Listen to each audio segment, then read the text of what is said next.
হুজুর জান্নাতের ভেতরে আবার শপিং মল থাকবে কেমনে? প্রশ্ন আসতে পারে না? সহিহ মুসলিমের বর্ণনা, ইন্না ফিল জান্নাতি লাসুকান, জান্নাতের ভেতরে বিশাল এক শপিং মল থাকবে। এটা বোধহয় আমাদের বসুন্ধরা শপিং কমপ্লেক্সের মতো হবে, যমুনা ফিউচার পার্ক।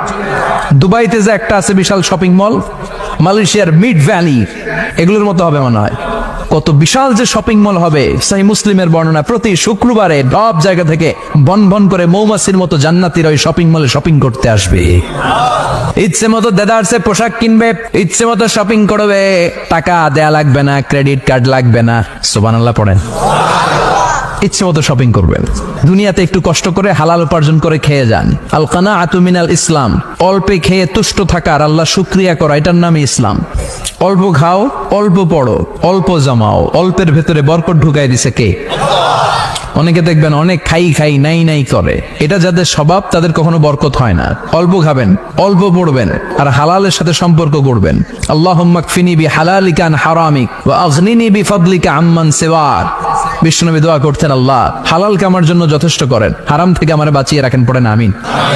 হালাল অল্প হলেও হালালে বরকত আছে না নাই? হারাম বেশি হলেও এটাতে কোনো বরকত নাই, ঠিক কিনা?